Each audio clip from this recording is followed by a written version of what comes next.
ನಮಸ್ಕಾರ. ಎಲ್ಲ ಜನಗಳಿಗೆ ಈ ಕಡೆಯದಾಗಿರುವಂತಹ ರಾಶಿ ಅಂತಂದ್ರೆ ಮೀನರಾಶಿ.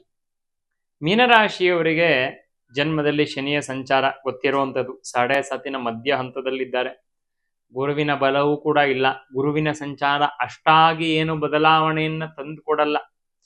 ರಾಹುಕೇತುಗಳ ಬದಲಾವಣೆ ಇನ್ನೂ ಸ್ವಲ್ಪ ತೊಂದರೆಯನ್ನೇ ತಂದುಕೊಡುವಂತಹ ಸಾಧ್ಯತೆ. 12ರಲ್ಲಿ ರಾಹು ಬಂದ ಅಂತ ಆದ್ರೆ ನಿದ್ರೆಯನ್ನ ಹಾಳು ಮಾಡ್ತಾನೆ. ಒಳ್ಳೆ ನಿದ್ರೆ ಬರಲ್ಲ. ಅಂದ್ರೆ ಬೇಡದೇ ಇರುವಂತಹ ಯೋಚನೆಗಳು ಹೆಚ್ಚಾಗುವಂತಹ ಒಂದು ಸಾಧ್ಯತೆಗಳು ಮೀನರಾಶಿಯವರಿಗೆ ಇದೆ. ಮತ್ತೆ ಷಷ್ಠ ಸ್ಥಾನದಲ್ಲಿ ಕೇತುವಿನ ಯೋಗ ಬಂದ ಅಂತ ಆದ್ರೆ ಬೇಡದೆಯವ್ರ ಒಳ್ಳೆಯವ್ರ ಜೊತೆ, ನಿಮಗೆ ಹತ್ತಿರ ಇರೋರ ಜೊತೆ, ನಿಮಗೆ ಯಾರು ಸ್ನೇಹಿತರು ಅಂತ ಅಂದ್ಕೊಂಡಿದ್ರಿ ಅವರೊಟ್ಟಿಗೆ ಕೂಡ ಬೇಡದೇ ಇರುವಂತಹ ಒಂದು ಶತ್ರುತ್ವ ಏರ್ಪಾಡಾಗುವಂತಹ ಒಂದು ಸಾಧ್ಯತೆ. ನಿಮ್ಮ ಮೇಲೆ ಬಲವಂತವಾಗಿ ನಿಮಗೆ ತೊಂದರೆ ಆಗ್ಬೇಕು, ನೀವು ಮಾಡುವಂತಹ ಕ್ರಿಯೆ ಸರಿಯಾಗಿಲ್ಲ ಅಂತ ಹೇಳಿ ನಿಮ್ಮ ಮೇಲೆ ಒಂದು ಪ್ರಯೋಗಾದಿಗಳು, ಅಂದ್ರೆ ಅದು ಪ್ರಯೋಗಾದಿಗಳು ಅಂತಂದ್ರೆ ಮಾಂತ್ರಿಕವಾಗಿರುವಂತಹ ಪ್ರಯೋಗ ಮಾತ್ರ ಅಂತಲ್ಲ, ಬೇರೆ ಇನ್ಯಾವುದಾದ್ರು ತಾಂತ್ರಿಕವಾಗಿರುವಂತಹ ಅಥವಾ ಮಾನಸಿಕವಾಗಿರುವಂತಹ ಅಥವಾ ಯಾರ್ದೋ ನಿಮ್ಮ ಮೇಲೆ ಚಾಡಿ ಹೇಳುವಂತಹ ಈ ರೀತಿ ಎಲ್ಲ ವಿಧವಾಗಿರುವಂತಹ ಒಂದು ಪ್ರಯೋಗಗಳು ನಿಮ್ಮ ತೊಂದರೆಯ ಒಂದು ಸಲುವಾಗಿ ಆಗುವಂತಹ ಒಂದು ಸಾಧ್ಯತೆ ಅನ್ನುವಂಥದ್ದು ಮೀನರಾಶಿಯವರಿಗೆ ಕಾಣಸಿಗತ್ತೆ. ಹಾಗಾಗಿ ಯಾರ ಒಟ್ಟಿಗೂ ಕೂಡ ಶತ್ರುತ್ವವನ್ನ ಬೆಳೆಸ್ಕೊಳ್ಳದೇ ಇರುವಂಥದ್ದು ನಿಮಗೆ ಸ್ವಲ್ಪ ಶ್ರೇಯಸ್ಕರ. ಹಾಗಾಗಿ ಶತ್ರುತ್ವ ಬೇಡ, ನೀವೇ ಬೆಳೆಸ್ಕೊಳ್ಳುವಂತಹ ನೀವು ಯಾರ ಜೊತೆನೂ ಹತ್ರ ಆಗ್ಲಿಕ್ಕೆ ಹೋಗ್ಬೇಡಿ. ಹತ್ರ ಆದ್ರೆ ನಿಮಗೆ ಬರುವಂತಹ ಸಮಸ್ಯೆಗಳು ಅನ್ನುವಂಥದ್ದು ಜಾಸ್ತಿ. ಎಚ್ಚರಿಕೆಯಿಂದ ಇರಬೇಕಾಗತ್ತೆ. ಮೀನರಾಶಿಯವರು ಜನ್ಮದಲ್ಲಿ ಶನಿ ಇದ್ದಾನೆ. ಸ್ವಲ್ಪ ಅನಾರೋಗ್ಯಾದಿಗಳು ಷಷ್ಠ ಭಾವದಲ್ಲಿ ಮತ್ತೆ ಕೇತು ಬಂದ್ರೂ ಕೂಡ ಸೊಂಟ ಮತ್ತೆ ತೊಡೆ ಭಾಗದಲ್ಲಿ ನೋವು ಬರುವಂತಹ ಒಂದು ಸಾಧ್ಯತೆ. ಅದರ ಜೊತೆಗೆ ವ್ಯಯಸ್ಥಾನದಲ್ಲಿ ರಾಹು ಬಂದ ಅಂತ ಆದ್ರೆ ವಿಶೇಷವಾಗಿ ಎಡಕಣ್ಣು, ಕಣ್ಣಿನ ವಿಚಾರದಲ್ಲಿ ಎಚ್ಚರಿಕೆಯಿಂದ ಇರಿ. ಕಣ್ಣಿಗೆ ಸ್ವಲ್ಪ ಮೈನರ್ ಆಗಿರುವಂತಹ ರೀತಿಯಲ್ಲಿ ಪವರ್ ವ್ಯತ್ಯಾಸ ಆಗುವಂಥದ್ದಾಗಿರ್ಬೋದು, ಕಣ್ಣಿಗೆ ಸ್ವಲ್ಪ ಏನಾದ್ರು ಗಾಯ ಆಗುವಂಥದ್ದು, ಕಣ್ಣಿನ ಹತ್ರ ಏನಾದ್ರು ಬಿದ್ದು ಪೆಟ್ಟಾಗುವಂತಹ ಒಂದು ಸಾಧ್ಯತೆಗಳು ಕೂಡ ಈ ಮೀನರಾಶಿಯವರಿಗೆ ಕಾಣಸಿಗತ್ತೆ.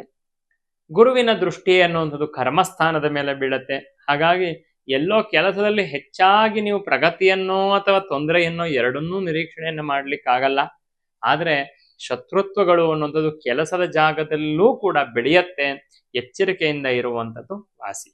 ಇನ್ನು ಆರ್ಥಿಕ ವಿಚಾರ ಅಂತ ಬಂತು ಅಂತಾದ್ರೆ ಏ ಸ್ಥಾನದಲ್ಲಿ ರಾಹುವಿನ ಒಂದು ಸಂಚಾರ ಆಗ್ಬೇಕಾದ್ರೆ ಆರ್ಥಿಕ ನಷ್ಟಗಳನ್ನ ಉಂಟು ಮಾಡುವಂಥದ್ದು, ಅಂದ್ರೆ ಇಲ್ಯೂಷನ್ ಇಂದ ಹೋಗಿ ಮಾಯೆ ಅನ್ನುವಂಥದ್ದು ಏನ್ ಮಾಡತ್ತೆ, ವ್ಯಯವನ್ನ.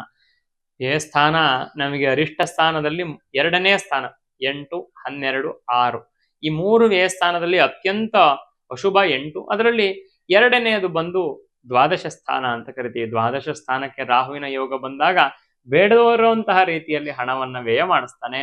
ಅದು ಆರೋಗ್ಯದ ವಿಚಾರದಲ್ಲಿ ವ್ಯಯ ಮಾಡಿಸುವಂತಹ ಒಂದು ಸಾಧ್ಯತೆ ಇದೆ. ಹಾಗಾಗಿ ನಿಮ್ಮ ಆರೋಗ್ಯ, ನಿಮ್ಮ ಜೀವನ ಅನ್ನುವಂಥದ್ದನ್ನ ಸ್ವಲ್ಪ ಸರಿಯಾದ ರೀತಿಯಲ್ಲಿ, ಮತ್ತೆ ಆರೋಗ್ಯದ ಸಮಸ್ಯೆ ಬಂತು ಅಂತಂದ್ರೂ ಕೂಡ ಒಂದಕ್ಕೆ 2 ಕಡೆ ಒಪಿನಿಯನ್ ಅನ್ನು ತಗೊಳ್ಳಿ. ಬೇಡದೇ ಇರುವಂತಹ ರೀತಿ, ಬೇಡದೇ ಇರೋ ಟ್ರೀಟ್ಮೆಂಟ್ಗಳು, ಬೇಡದೇ ಇರುವಂತಹ ಟೆಸ್ಟ್ಗಳು ಇತ್ಯಾದಿಗಳು ಆಗುವಂತಹ ಒಂದು ಸಾಧ್ಯತೆಗಳು ಕೂಡ ಈ ಮೀನರಾಶಿಯವರಿಗೆ ಕಾಣಸಿಗತ್ತೆ. ಯಾಕಂದ್ರೆ ವ್ಯಯ ಆಗಬೇಕು ಅನ್ನುವಂಥದ್ದು ಗ್ರಹಗಳ ಒಂದು ಯೋಗ ಇದೆಯಲ್ವಾ. ಹಾಗಾಗಿ ವ್ಯಯ ಆಗುವಂತಹ ಸಾಧ್ಯತೆ ಇದೆ. ಸಾಧ್ಯ ಆಯಿತು ಅಂತಂದ್ರೆ ದುರ್ಗಾ ಸಪ್ತಶತಿ ಪಾರಾಯಣವನ್ನ ಮಾಡಿಸೋದಾಗಿರ್ಬೋದು, ಅಥವಾ ದುರ್ಗೆಯ ದೇವಸ್ಥಾನಕ್ಕೆ ವಿಶೇಷವಾಗಿ ಪೂಜಾದಿಗಳನ್ನ, ದುರ್ಗೆಗೆ ಕುಂಕುಮಾರ್ಚನಾದಿಗಳನ್ನ ಮಾಡಿಸುವಂಥದ್ದು ಮೀನರಾಶಿಯವರಿಗೆ ಇರುವಂತಹ ಸಮಸ್ಯೆಗಳಿಂದ ಶುಭ ಫಲಗಳನ್ನ ತಂದುಕೊಡಲಿದೆ.